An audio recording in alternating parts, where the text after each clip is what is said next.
Good morning. Welcome to theresabertwell's Tarot. This is for a general reading for air signs in love. Okay. Let's give us a message for air signs in love. Okay. A message for air signs in love. What's a message for air signs in love?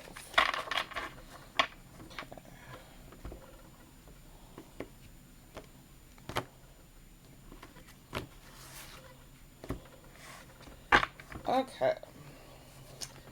We have Ten of Chalices, Knaves of Wands, and Queen of Pentacles in your past. In your present, we have King of Pentacles, Justice, and the Tower. Okay, and in your future, we have Five of Wands, the Chariot, and Four of Wands. Okay. So, in our past, we have Ten of Chalices, which is attachment. The attachment between partners orients the relationship towards continuity, and it is necessary to form a happy family. Okay. Knave of Wands. Using the Tarot of Sexual Magic. The Knave of Wands is abandon. The eccentricities of character do not necessarily lead to unreliability. You must look beyond appearances to see the essence of the feelings. Okay, so in the past we had abandon and attachment. And Queen of Pentacles.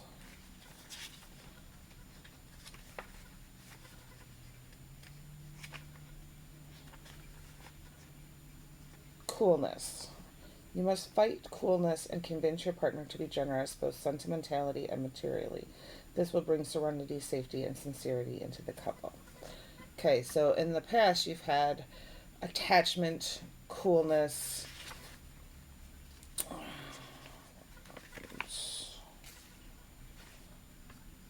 and abandon.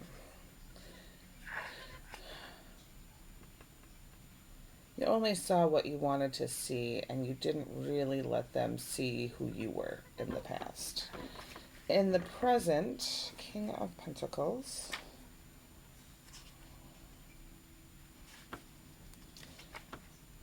King of Pentacles. We have, in the present, we have fear.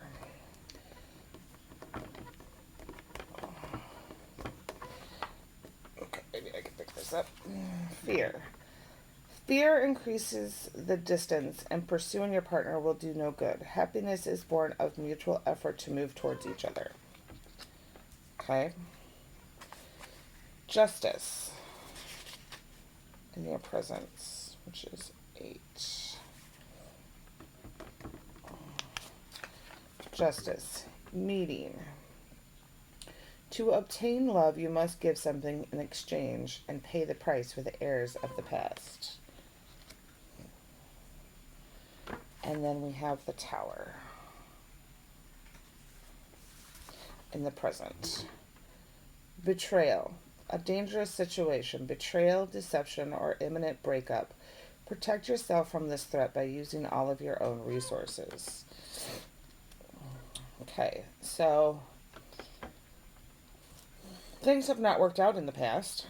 Currently, you're afraid that things will not be balanced. But there is a Tower moment that is bringing change.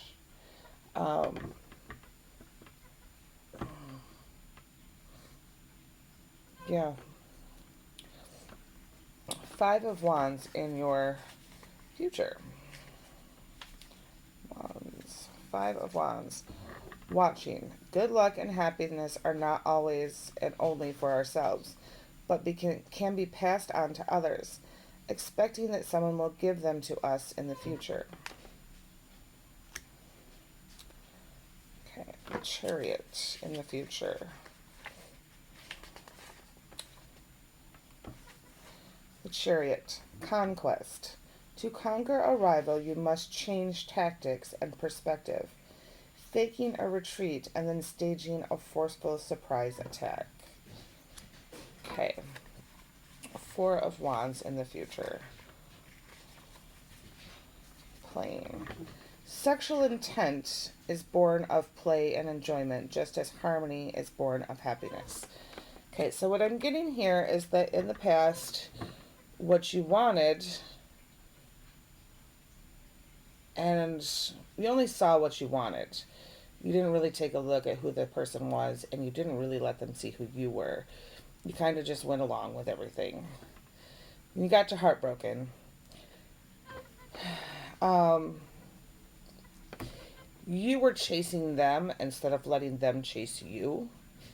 And what I'm seeing here is there has been a big tower moment that has made you see things in a different light.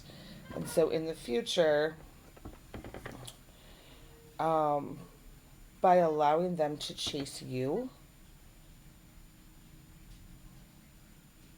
allowing them to stand up. Okay, let me rephrase this. Knowing your self-worth and not always giving in and going with the flow, letting them actually see you is going to create the change that you want. It's going to create the chase. Guys like to chase. Girls like to be chased. I had another reader explain it to me like this, and in a book, Why Men Date Bitches, it said that when a guy has when the lion has all the antelope throwing themselves at them, they may decide they're just not hungry that day. Whereas when they find one that is different, that knows their self-worth, that knows their self-confidence, knows who they are, and doesn't put up with the crap, they shine differently. And so guys find that attractive because that makes it a game. It makes it harder for them to just walk all over you. And that's the difference. Don't allow, my air signs, don't allow them to walk all over you. Okay? Know your self-worth, know your self-confidence, and don't allow them to not show you respect. Okay? Let's get Bailey Marie. Sorry, my dog. Let's get a few words from our animal guides on this.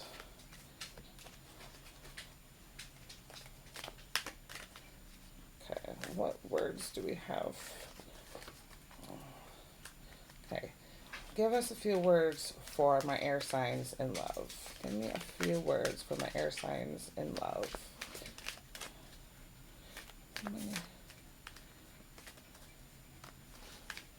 Okay. Let's go this route.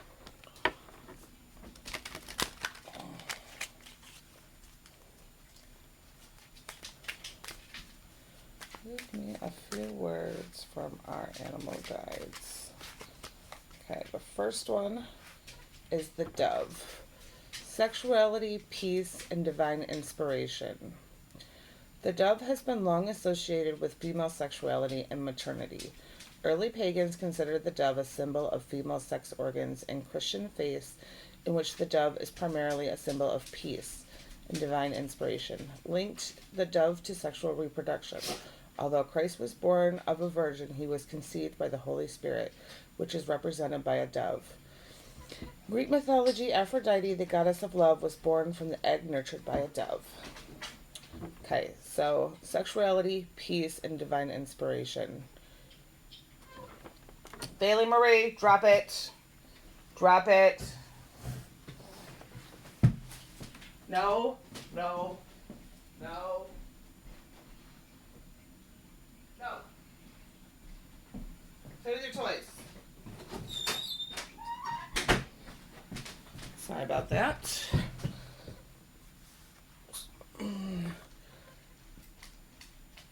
know your self-worth and not letting them walk all over you will give you peace of mind.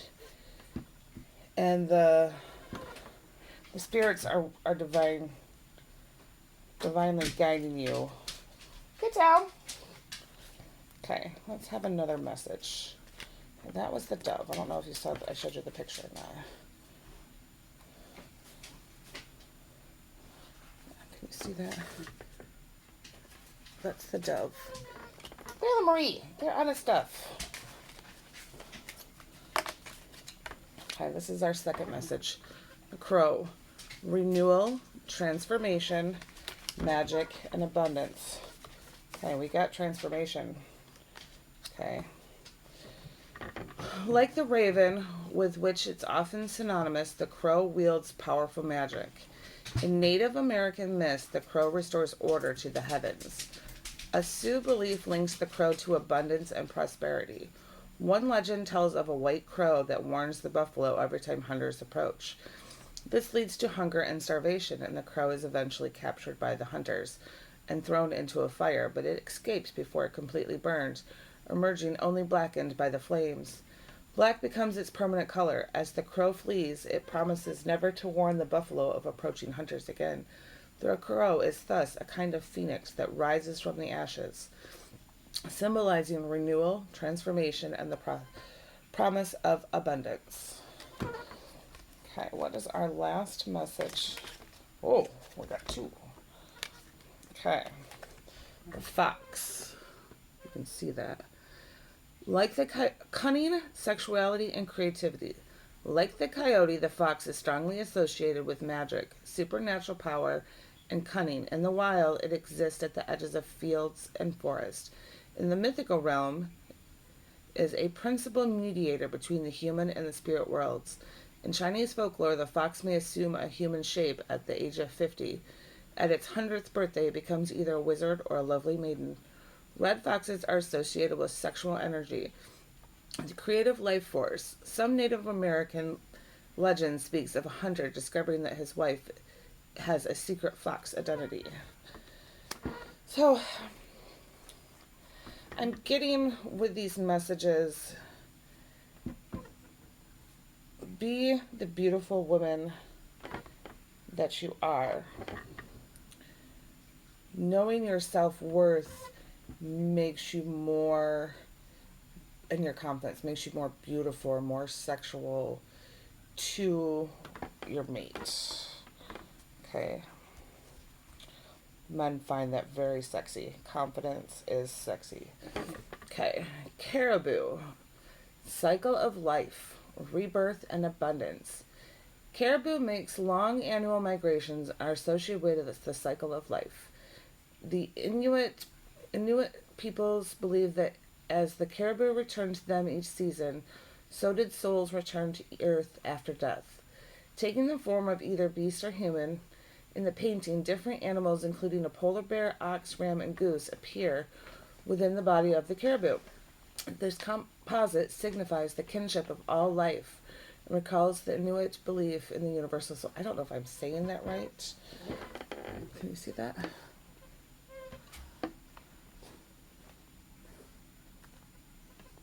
Kind of blurry. Okay. And that's our messages from our animal spirit. Your confidence and your self-worth makes you more attractive to the opposite sex. Okay, let's get a Celtic blessing for my air signs. Let's get a Celtic blessing for my air signs in love. A Celtic blessing for my air signs in love. Okay. We got number 3, a blessing of fire. You see that? Okay. Number 3.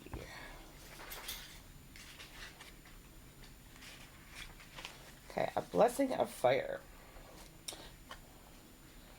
A blessing to bring passion, motivation, and creative spark to your life and to the lives of those that you touch. May the many blessings of the holy fires be yours. May fire's burning passion, its quick intensity, compel you into moments of action, to make decisions, follow the truths of your heart, and quicken and burn like the flames with the hearth. May you be warmed and sheltered by the glow of these holy fires, and may they spark again and again the motivation we all need to turn the wheel in our lives. May the blessings of the flames that devour the old be yours, and may they burn through the debris of memory, the fallen deadwood of hurt and grudges, and burn through the pain that is so many of us feel when recollecting injustices. May it inspire you to move forward with your life, and may it bring down what no longer serves you. May its crimson heat take light within your own soul and breathe life to the flames within you, so that you kindle again and again the sacred inner life, which will warm you when all about you grows old. May you have rising within you from the radiant hearth of fire in the head of the poets of old, the ancient brilliance that will allow dreams to ignite, so that you shine and that your inner radiance, may any fear of fire pass from you. May the only flames you tend be those who serve you best, your best self. Let any former harm in others' lives from this element pass away now, and let a great spark from the heart of the universe rekindle your love of warmth, your passion, your intensity, and motivation. Let your warm heart be a shelter for others who come to you, like creatures in the woods come to a campfire, and may the fires within be a place of creativity, of dancing, dreams, of stories told through the flickers of flames. And may you always have that warmth and its protection and its ardor for all the days of your life. Blessed be. And then it's got a little passage here. It says, fire in the head is an old Celtic expression said to have arisen from Druidry that describes a state of being illuminated by inspiration. Energy is said to pour from the head, creating a halo all about the head of the inspired one. It is often seen around the heads of poets, musicians, mystics, dancers, writers, lovers, all who are illuminated by this radiant, inspiring fire pour from the crown chakra. That is pretty cool. Okay, so my lovely air signs in love. I got fire, blessing on fire. We got the caribou. We got the fox. We got the crow. And we got the dove. Okay, so be creative, be self-confident, know your self-worth, let people see who you are. Don't always just say yes. Okay, my air signs, you have a wonderful, wonderful day.